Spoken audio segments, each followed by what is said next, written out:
There is a man who has read every book, watched every video, absorbed every piece of advice the internet has to offer about women, relationships, and intimacy, and he is still getting it wrong. Not because the information was bad, not because he lacks intelligence, not because he doesn't care, because he has been working on entirely the wrong thing. Men spend years, sometimes decades, trying to improve what they do. Almost none of them work on what they notice, and that single distinction is the difference between a man who struggles and a man who doesn't. In 1992, psychologist Roy Baumeister published research on what he called self-focused attention under pressure. His finding was simple and devastating. The more pressure a person feels to perform well, the more their attention turns inward. Away from the task, away from the other person, toward themselves. He called this choking. We know it as overthinking. And here is what nobody applies this research to: relationships, intimacy, the moments that matter most between two people. Because those moments carry exactly the kind of pressure Baumeister was describing. The pressure to be enough, to be good, to be impressive. And under that pressure, without exception, a man's attention turns inward, away from her, toward himself. In the exact moment she needs him to be there, he has left the room, without taking a single step. Psychologists have a name for what happens inside a man's head in these moments. They call it the self-monitoring loop. It goes like this. Am I doing this right? Is this working? Does she seem satisfied? Am I good enough? What should I do next? Round and round.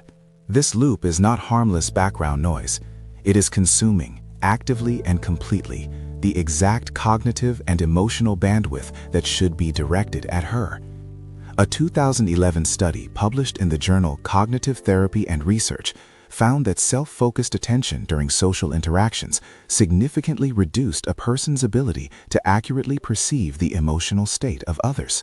In other words, the more you think about yourself, the less accurately you read her.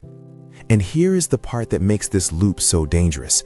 It feels like care. It feels like conscientiousness.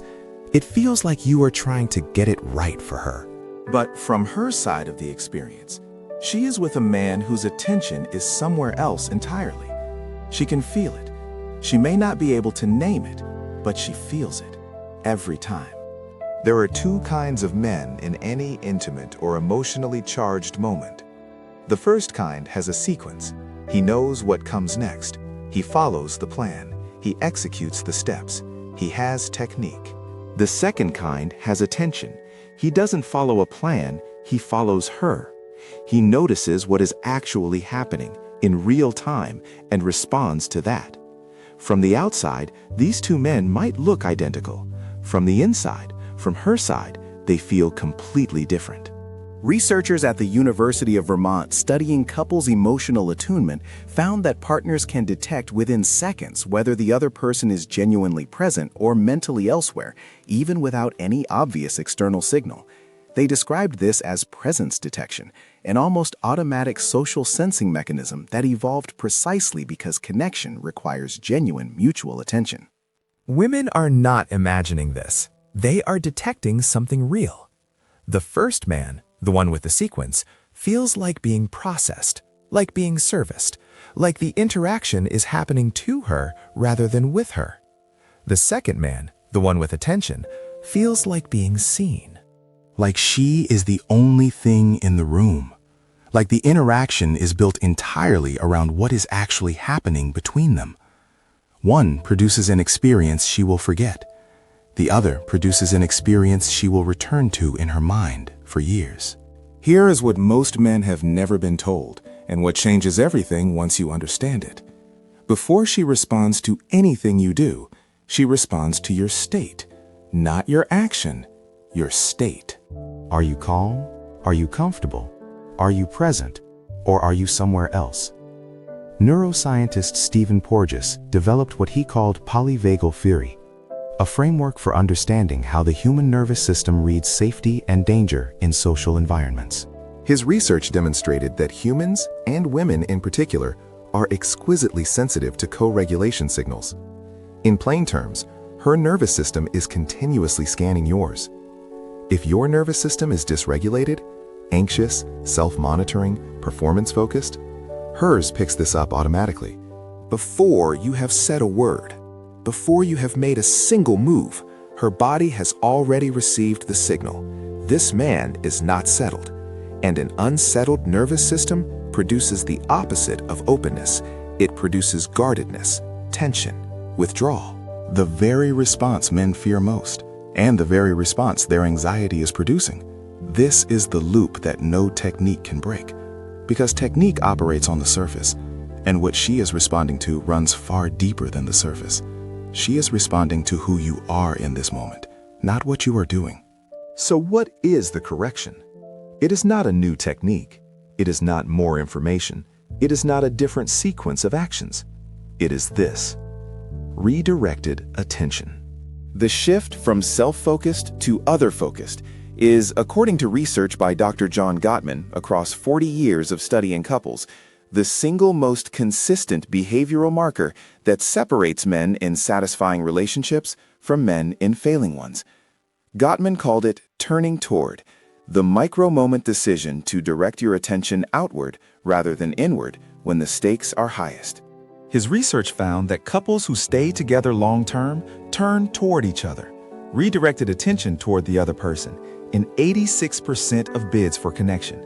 Couples who eventually separated, 33%. The same bid, the same moment. Two completely different choices about where to put the attention. And here is what makes this so important. It does not require new skill. It does not require therapy or a weekend retreat or years of self-work.